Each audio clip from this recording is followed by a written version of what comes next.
Briana Camacho. Doctora, buenas tardes. Ya, bueno, compañeros, doctora, buenas tardes. Mi grupo y yo le vamos a exponer los temas de neumonía, SAM y neumotórax. Siguiente, por favor. Siguiente. Bien. La neumonía pues, se va a definir, ¿no?, como el proceso inflamatorio del pulmón que va a estar caracterizado por la consolidación alveolar, y esto debido a la presencia de microorganismos patógenos, como pueden ser los virus, las bacterias y también hongos y parásitos.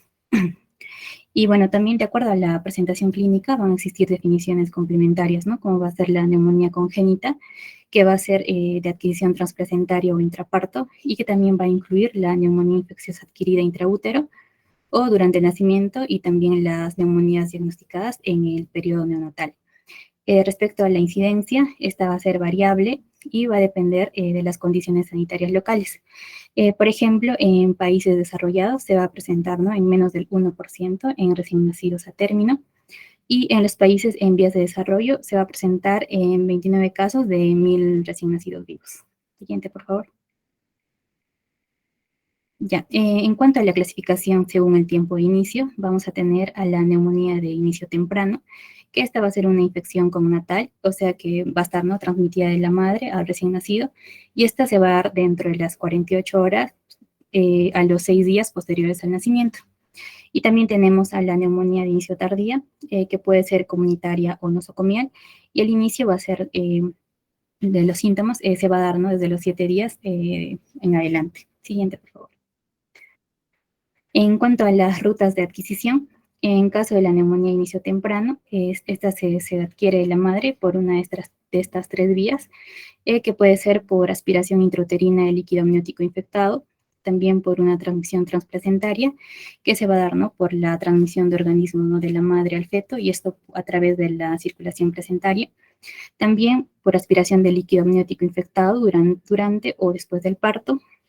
Y en este caso, el recién nacido puede aspirar, ¿no?, organismos colonizadores que se van a encontrar en el tracto vaginal, y esto le va a llevar, ¿no?, a una colonización respiratoria, y también esto en algunos casos le puede llevar a una neumonía. En el caso de una neumonía de inicio tardío, puede ocurrir en 2 situaciones, que puede ser durante la hospitalización, que en este caso se va a deber con mayor frecuencia a la transmisión horizontal, y esto, ¿no?, por un contacto directo con proveedores de atención o también por fuentes ambientales. Y también se puede dar en la comunidad, que se considera esto, ¿no?, hasta 3 días luego del alta hospitalaria, y en este caso se deben más comúnmente a las transmisiones verticales maternas. Siguiente, por favor.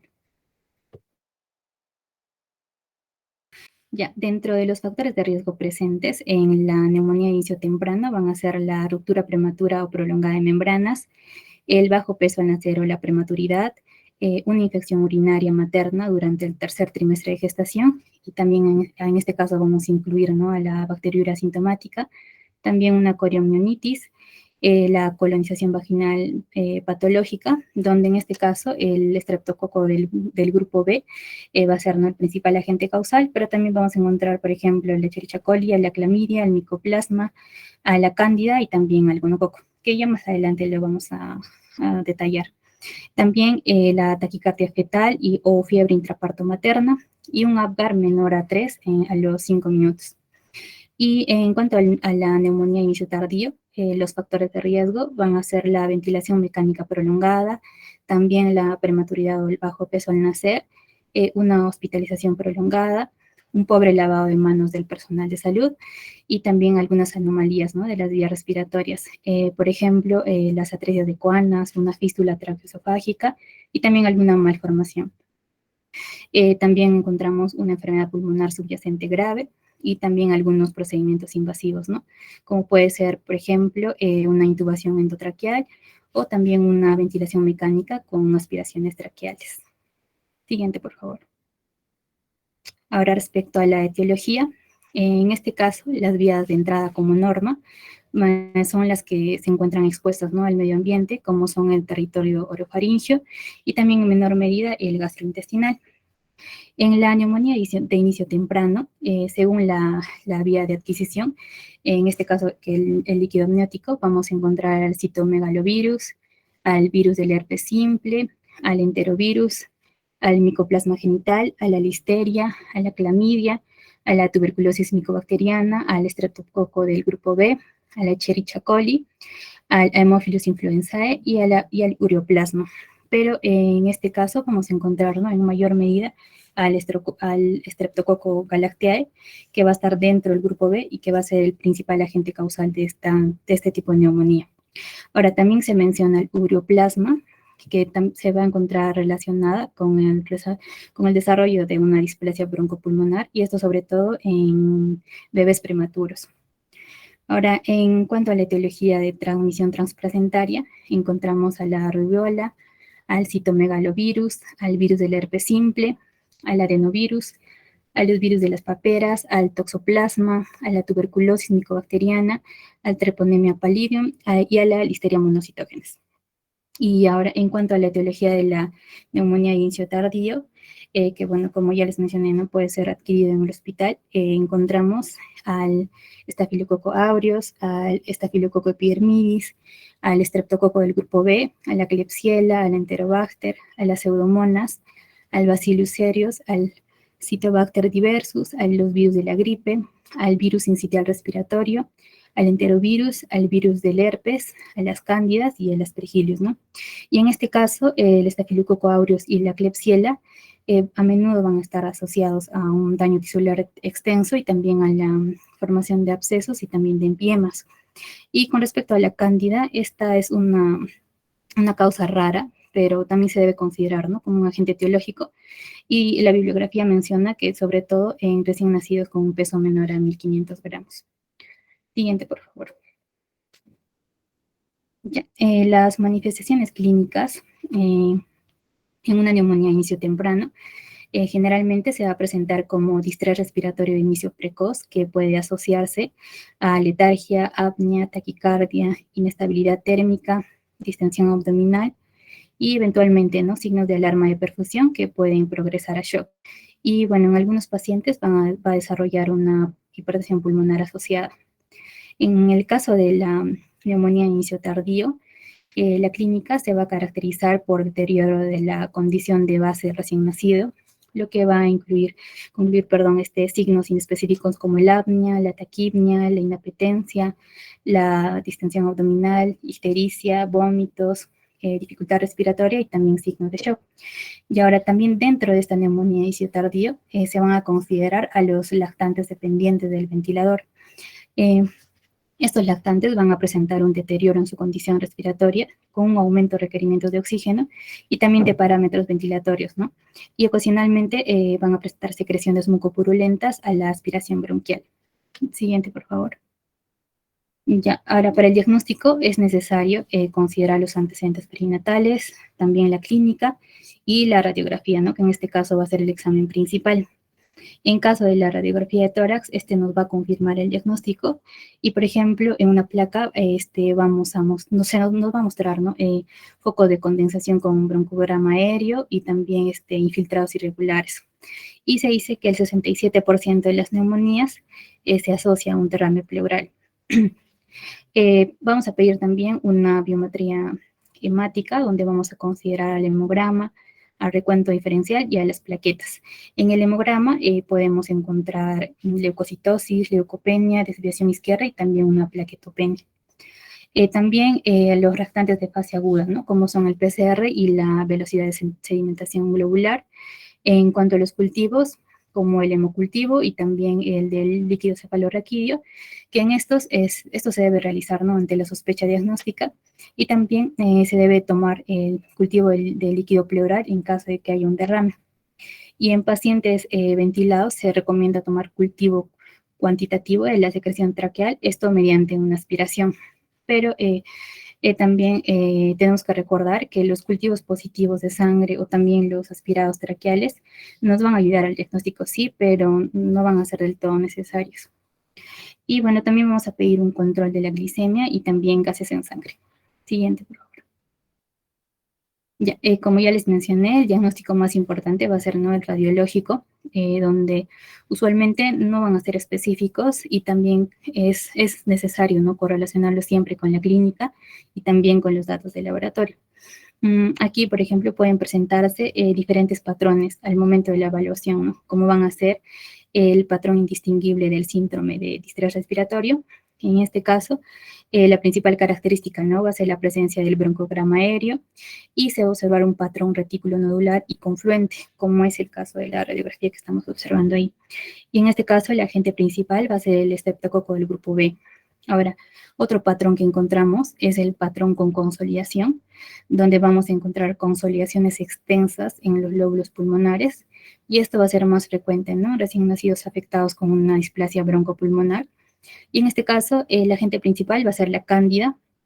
Y, bueno, por ejemplo, en el caso de esta radiografía, se va a observar, ¿no?, una neumonía telestática apical izquierda, que se indica ahí con la flecha superior, y también un neumotórax basal izquierdo, ¿no?, lo que indica la flecha inferior, en la parte negrita.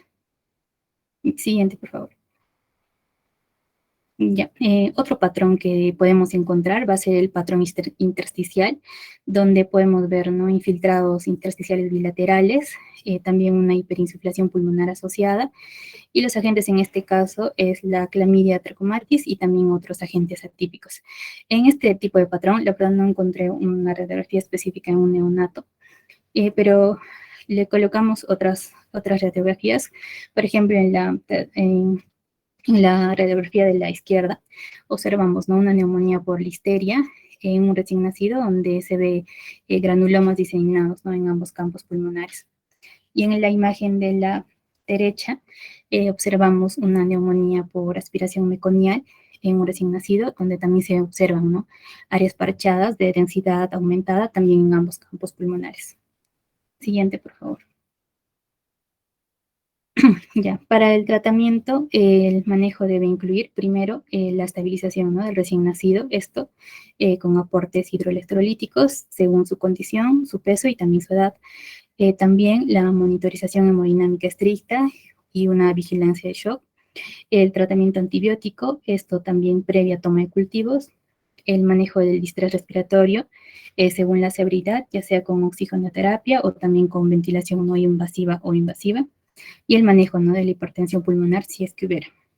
Ahora, la duración del tratamiento es importante y va a depender, ¿no?, del patógeno causante y también de la respuesta del recién nacido. Pero lo que se va a recomendar es que al menos 7 días es en infecciones evidentes sin germen demostrado y entre 10 a 14 días para neumonías no complicadas con germen identificado y entre 14 a 21 días cuando además se va a asociar, ¿no?, una infección del sistema nervioso central. Siguiente, por favor. Ya.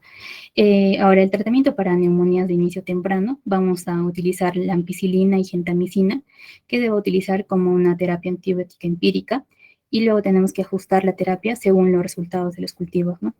En caso de que sea de origen bacteriano, vamos a utilizar la ampicilina, esto para el estreptococo, para la listeria y para algunas bacterias gram negativas, y la dosis es de 50 a 75 miligramos por kilogramo, esto ya sea por vía intramuscular o endovenosa.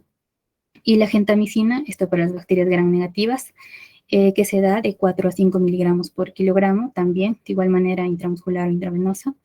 Y en caso de que sea de origen viral, como es el caso del virus del herpes simple, vamos a utilizar aciclovir con 60 miligramos por kilogramo por día, esto dividido en 3 dosis por 21 días.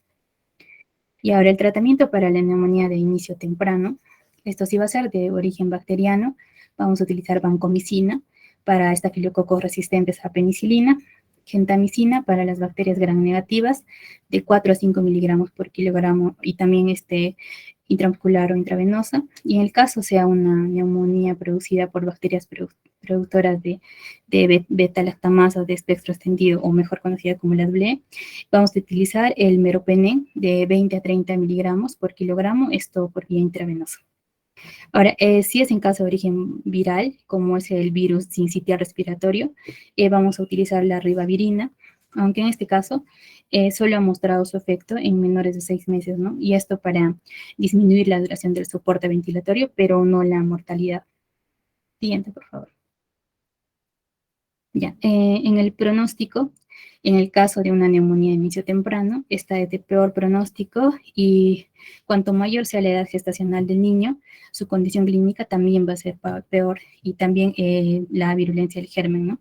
Y ahora en el caso del estreptococo del grupo B, que es el agente principal, se ha visto, ¿no?, que las tasas de mortalidad van a oscilar entre el 70 y el 100%, y se va a producir el fallecimiento entre las primeras 48 horas de vida desde el inicio del cuadro. Y en el caso de una neumonía de inicio tardío, las tasas de mortalidad sí van a ser menores. Entonces, lo que se dice que en general se ha visto, ¿no?, que la mortalidad va a ser mayor en niños prematuros, pero con afectación pulmonar crónicos y también en niños que presenten alguna inmunodeficiencia. Siguiente, por favor. Gracias, Adriana. Continúe, Marcelo, por favor.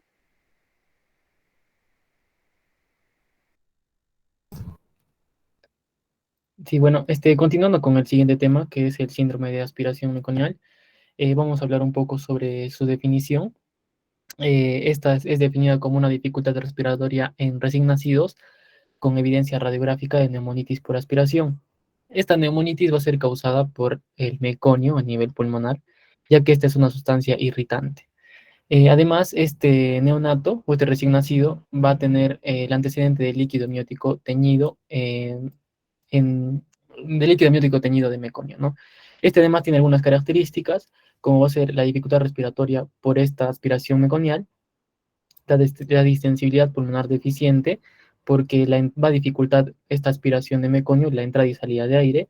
Además va a implicar una hipoxia y además va a tener una radiografía pulmonar característica que vendría a ser el infiltrado en parche, que lo vamos a ver más adelante.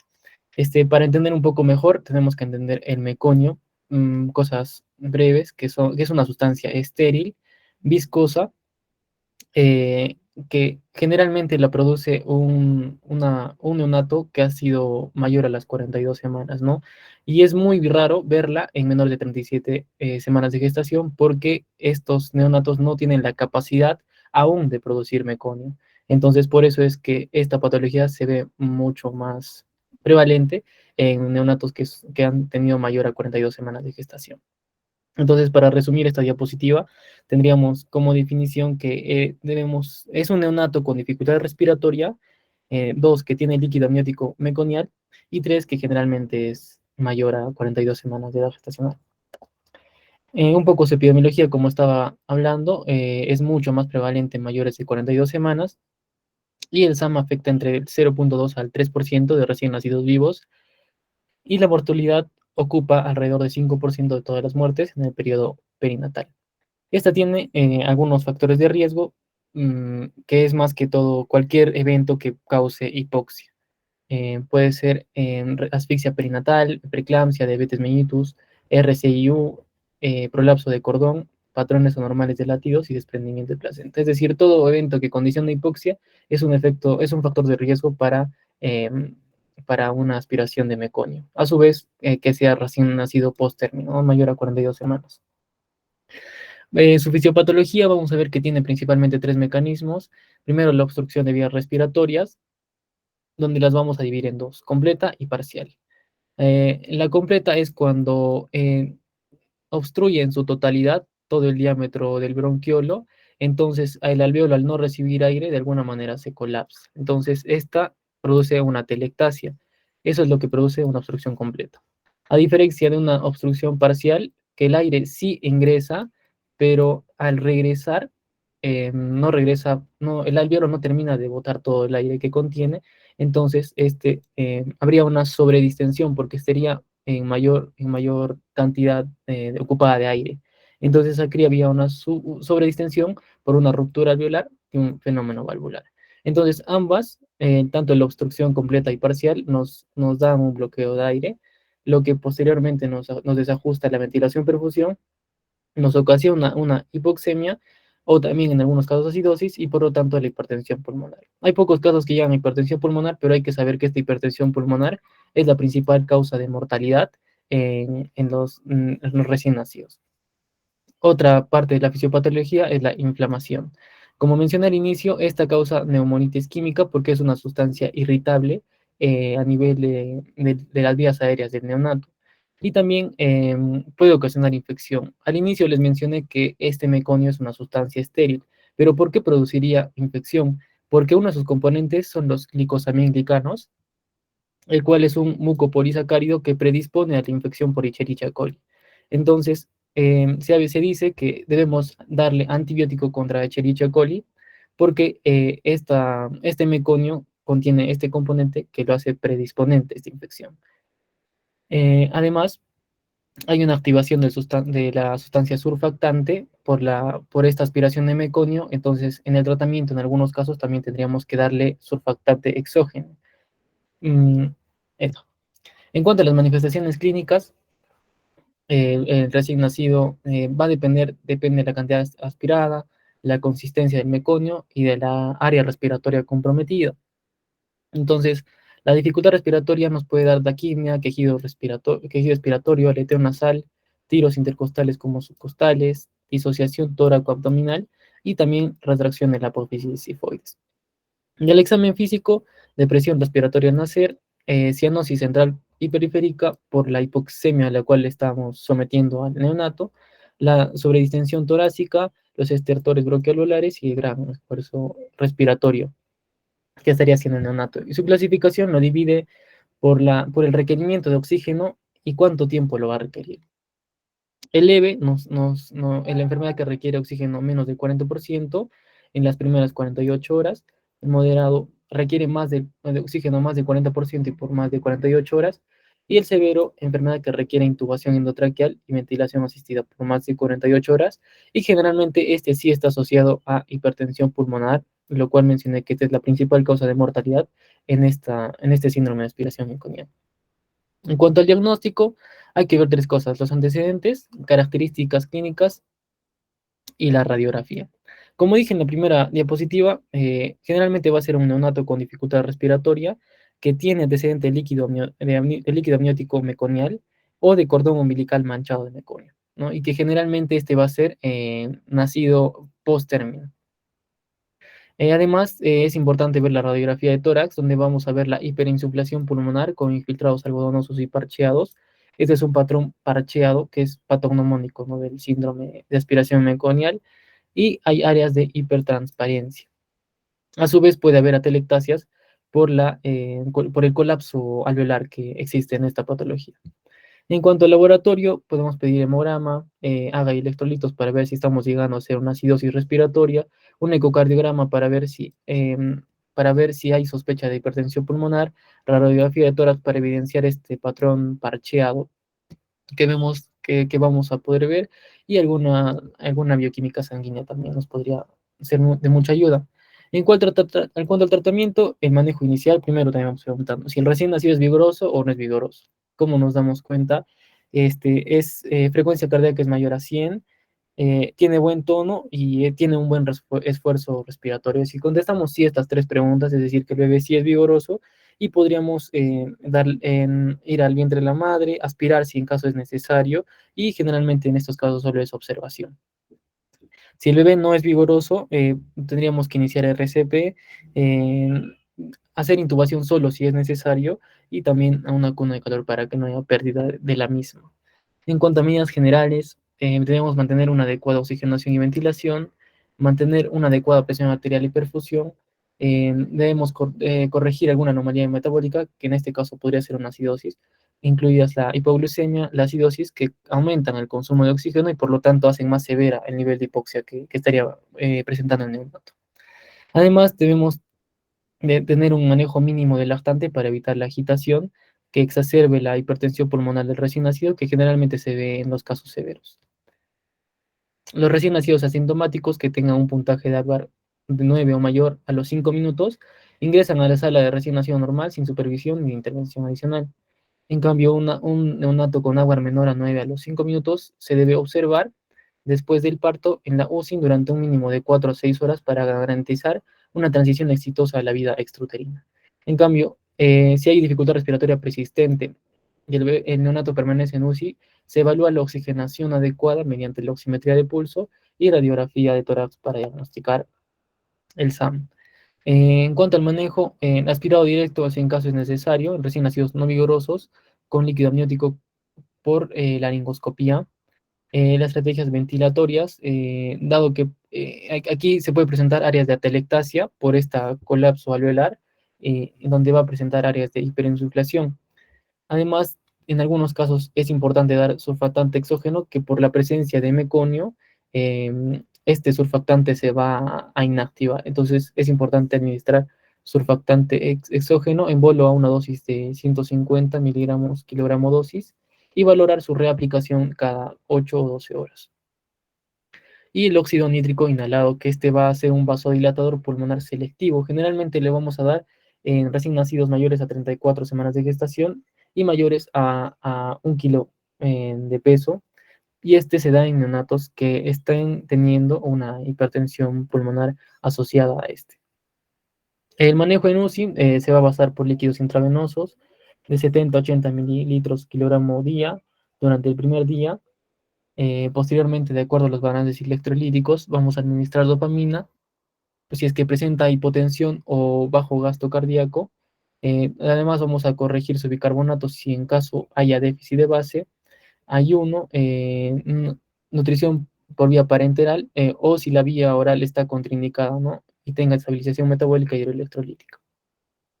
Vamos a darle un catéter central, umbilical percutáneo subclavio, estimulación mínima necesaria, monitorización de su tensión arterial, frecuencia cardíaca, frecuencia respiratoria y saturación de oxígeno, y oxigenoterapia si en caso lo necesite. Antibióticos, ampicilina y aminoglucósido por ese componente mucopolisacárido que presenta el meconio, y en casos surfactantes si este se encuentra inactivado. En cuanto a las complicaciones, la complicación más frecuente es el neumotórax y la hipertensión pulmonar es la más grave, ya que esta podría ser ocasionante de la mortalidad neonatal, aunque también podríamos tener neumomediastino y neumonitis bacteriana. Y menos frecuentes son lesiones traqueales, hemorragia pulmonar, una hemorragia intracerebral, secuelas neurológicas, hipoglucemia, hipocalcemia, hipotermia, deshidratación, entre las más relevantes, ¿no? Pero estas son menos frecuentes. En riesgo puede ser un parálisis cerebral hipóxica, isquémica y la muerte. En cuanto al pronóstico, vamos a ver que entre el 7 a 10% de los recién nacidos mueren en los 3 primeros días con hipoxemia e hipercapnia. Los recién nacidos que fallecen por el síndrome de aspiración meconial presentan evidencia de lesión del sistema nervioso central, y los que tienen enfermedad moderada se recuperan de 4 a 7 días. A largo plazo el pronóstico es variable, la mayoría de los sobrevivientes no tienen secuelas detectables y un pequeño porcentaje presenta anomalía neurológica. Y este es un pequeño resumen para ver todo lo que hemos hablado, ¿no? Generalmente son más frecuentes en neonatos post-término que han tenido una aspiración del meconio y este bloquea las vías aéreas y ocasionan hipoxia. El factor de riesgo más importante es el sufrimiento fetal intrauterino, alguna patología que nos dé hipoxia y que sea post-término. El diagnóstico se da por su clínica, por el líquido amniótico teñido de meconio.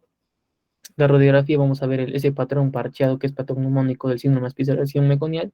Y el tratamiento va a ser tratamiento de soporte ventilatorio, antibiótico-terapia, tratamiento para esa hipertensión pulmonar si en caso el neonato tenga, y la meta de saturación de oxígeno va a ser de 88 a 95% y en 50 en ventilación mecánica invasiva.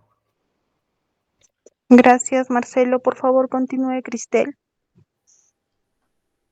Bueno, continuando, vamos a entrar al neumotórax. Bueno, vamos a ver que este se va a definir como la presencia de aire entre las pleuras, tanto visceral y parietal, lo cual va a suponer la existencia de una comunicación entre los espacios pleural y la atmósfera. Esto quiere decir que va a haber presencia de aire dentro de la cavidad pleural, y esto puede ser a consecuencia de una lesión pulmonar o también de una lesión en la pared torácica.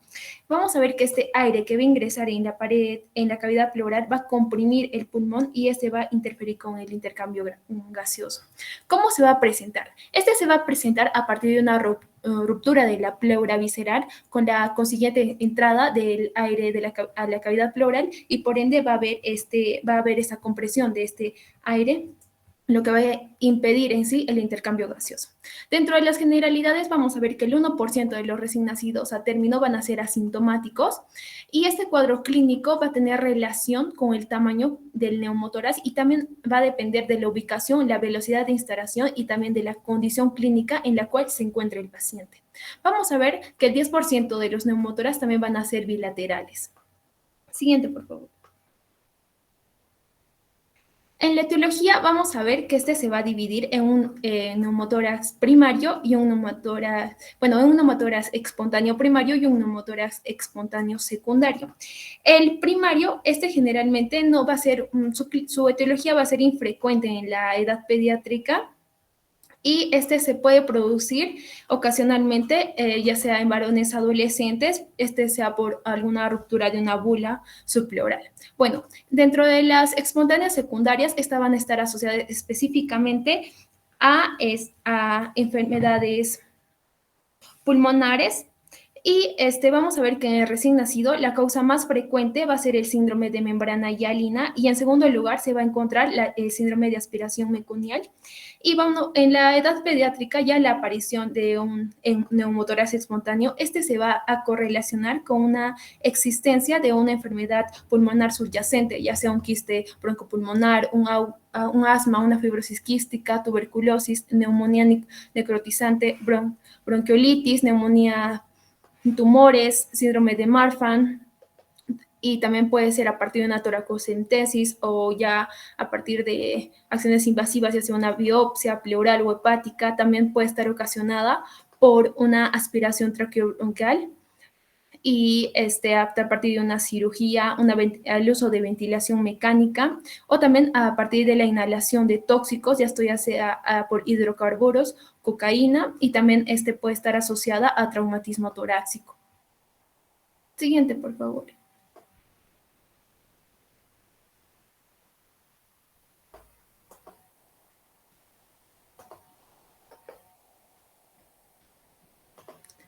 Bueno, dentro de las asociaciones que vamos a encontrar en el neumotórax, vamos a ver que se va a basar específicamente en una historia con sufrimiento fetal en el paciente, que haya habido un parto difícil, se haya prolongado más de 18 horas, también que haya la aspiración de meconio, de sangre o de moco, como hemos visto anteriormente. Esto puede ocasionar un neumotórax, ya que va a haber un bloqueo de los bronquiolos. Y también puede estar asociado a un síndrome de dificultad respiratoria neonatal. Vamos a ver que la incidencia de este neumotórax espontáneo va a estar aproximadamente en un caso por cada 10.000 habitantes, esto es en un ingreso en la edad pediátrica, y va a estar aproximadamente en 3.4 casos por cada 10.000 ingresos en menores de 1 año. Siguiente, por favor.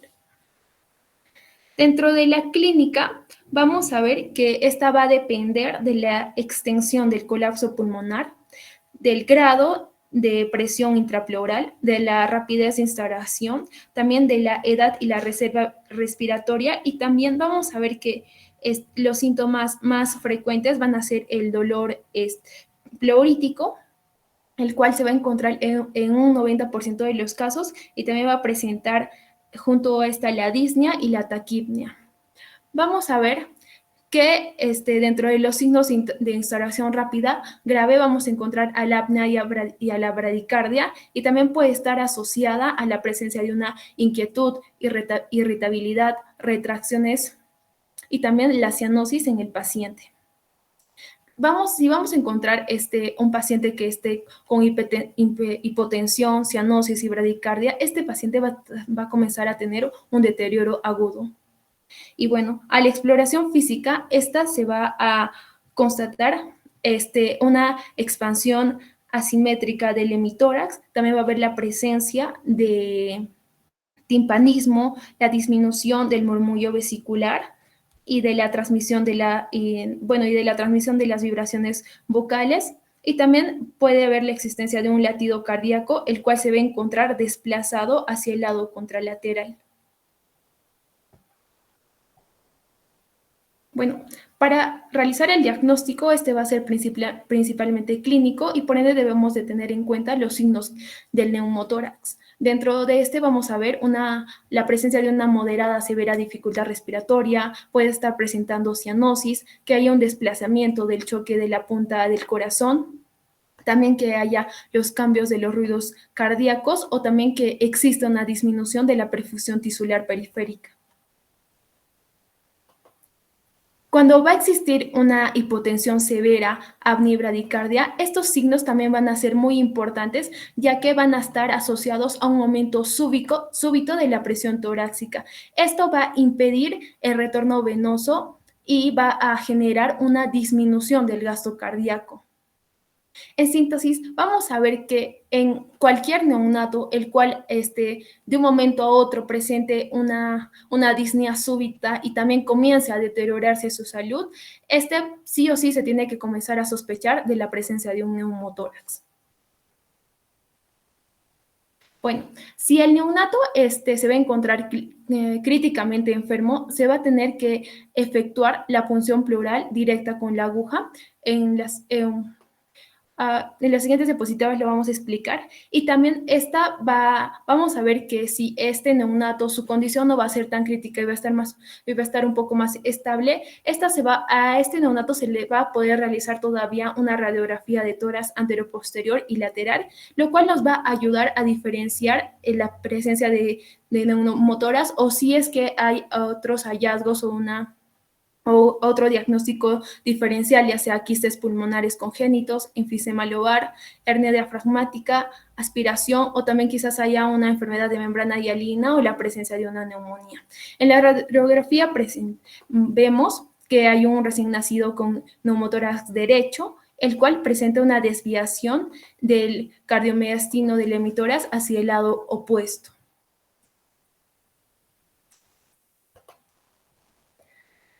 Para el tratamiento del neumotórax neonatal nos vamos a basar en 3 objetivos, los cuales van a estar, primero, la evacuación del aire intrapleural, segundo, el alivio del compromiso cardiorrespiratorio y por último, también debemos de prevenir el daño pulmonar. Para esto vamos a tener 2 opciones en aquellos pacientes que van a ser asintomáticos. Dentro de ellos va a estar primero a actuar con medidas conservadoras, solamente vigilando al niño si es que presenta cianosis y también alimentándolo con pequeñas cantidades de leche materna y también evitar el llanto de este bebé. Y por segundo vamos a tener la alternativa de usar oxigenoterapia cada 2 horas y esta vamos a alternarlo. Y bueno, vamos a tener en cuenta y vamos a realizar un control a partir de radiografías para ver cómo está evolucionando el paciente. Generalmente, este neumotórax se va a resolver dentro de un tiempo de 24 a 48 horas. Siguiente, por favor.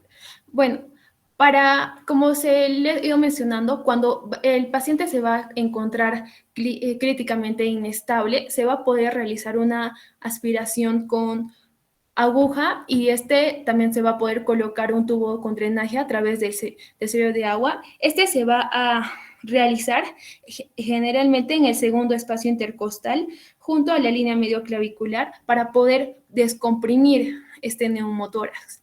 También se va a poder reservar para aquellos casos como que en los cuales presenten una neumotórax a tensión y haya un deterioro muy rápido de la función cardiovascular del paciente. Dentro del tratamiento quirúrgico, se va a usar en casos en el cual el neumotórax va a estar asociado a un enfisema lobar congénito o también que haya la presencia de una enfermedad adenomatoidea quística. Dentro de las otras medidas que podemos tomar en cuenta es la toracotomía mínima, en el cual se va a insertar un tubo dentro del tercer y cuarto espacio intercostal junto a la línea media axilar anterior para poder evitar la perforación del músculo pectoral o también lacerar la arteria intercostal, lo cual estos serían un cuadro más complicado y podríamos empeorar la salud del paciente. Siguiente. Eso es todo, doctora. Muchas gracias. Listo, chicos. Tengo algunas preguntas, pero también sé que tienen clases en la ARAPA, ¿no? Entonces, el día lunes vamos a realizar las preguntas sobre estos tres temas y también vamos a completar lo que nos falta, que es enfermedad de membrana hialina y taquipnea transitoria del recién nacido. Bueno, eso sería todo lo que es la parte respiratoria, con oxigenoterapia para después empezar a desarrollar casos clínicos relacionados a estos temas. El lunes, entonces, cualquier consulta que tengan, por favor. Gracias, chicos. Nos encontramos el lunes. Chao. Gracias, Gracias, doctora. doctora. Gracias, doctora.